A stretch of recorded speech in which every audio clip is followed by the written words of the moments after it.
लोभाची तिजोरी. गावातले लोक नेहमी म्हणायचे, धनराजकडे संपत्ती प्रचंड आहे, पण त्याचा लोभ त्या 5 तिजोऱ्यांपेक्षाही मोठा आहे. पण कोणाला माहीत होतं की एक दिवस त्या तिजोऱ्याच त्याचं सगळं गिळून टाकतील. एका श्रीमंत गावात धनराज नावाचा एक धनाढ्य मनुष्य राहत होता. त्याचा महाल जणू कोणत्या तरी राजाचा किल्लाच. दरवाजे सोन्याच्या कडांनी सजलेले, खिडक्यांमध्ये महागडे काचकाम आणि महालाच्या एका गुप्त खोलीत त्याचा अभिमान, त्याचा श्वास, खजिन्याच्या 5 तिजोऱ्या. प्रत्येक तिजोरी सोनं, हिरे, मोती आणि रत्नांनी भरलेली. धनराज रोज त्यांना स्वच्छ पुसायचा, त्यांना पाहून हसत राहायचा, जणू त्या त्याच्या मुलांसारख्याच. एक दिवस दुपारच्या उन्हात एक प्रवासी साधू त्याच्या दारी आले. धनराज तेव्हा बाहेर अंगणात फेरफटका मारत होता. साधू शांतपणे म्हणाले, बाळा, थोडं पाणी मिळेल का? आणि रात्रीसाठी ओट्यावर झोपायला थोडी जागा मिळेल का? धनराज तिखट आवाजात म्हणाला, अरे, माझं घर धर्मशाळा आहे का? जा पुढे, माझ्याकडे वेळ नाही. साधू शांतपणे हसले आणि म्हणाले, धनराज, तुझा लोभ तुलाच खाईल. ज्याच्यावर तू जास्त प्रेम करतोस तेच एक दिवस तुला सोडून जाईल. धनराज हसत म्हणाला, मी तर तुझा श्रापही सोन्याचाच समजेन. जा पुढे जा. त्या रात्री धनराजला भयानक स्वप्न पडलं. तिजोऱ्या आपोआप स्वतः उघडतात. आतून लाल तेजस्वी प्रकाश बाहेर येतो आणि संपूर्ण महाल जळू लागतो. तो घाबरून ओरडत होता, नको, माझं सोनं, माझ्या तिजोऱ्या, कोणी वाचवा. तो घामाने भिजून जागा झाला. त्याने सुटकेचा श्वास सोडला. हे फक्त स्वप्न होतं.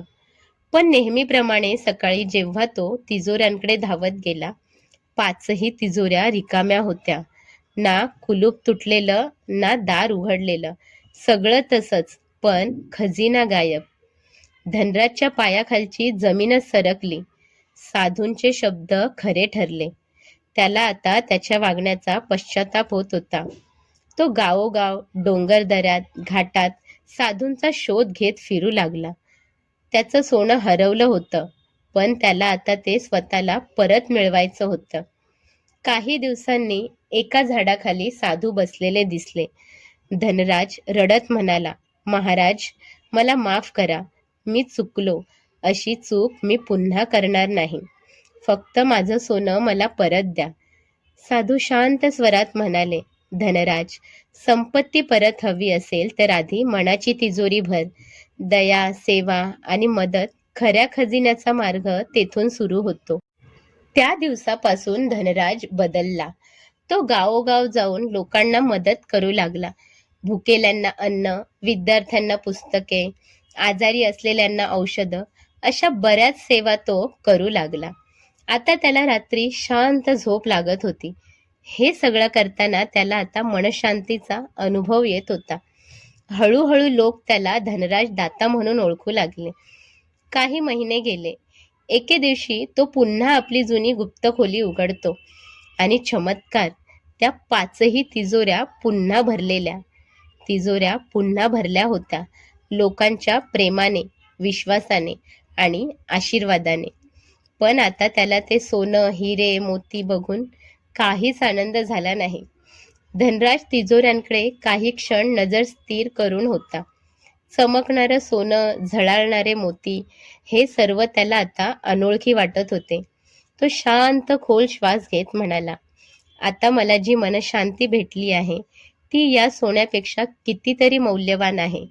तिजोरीची दारं बंद करत धनराज म्हणाला, या सर्वात एक गोष्ट मात्र शिकलो, मन चांगलं ठेवणं हीच खरी श्रीमंती आहे. आणि मन भरलं की तिजोरी स्वतःच भरत जाते. लोभ आपल्याकडून सगळं हिरावतो, पण दया, सेवा आणि प्रेम हेच खरं चिरंतन धन. कथा आवडली असेल तर एक लाईक करा, आपल्या प्रियजनांसोबत शेअर करा आणि अशाच मराठी कथा ऐकण्यासाठी चॅनल सबस्क्राईब करा. धन्यवाद.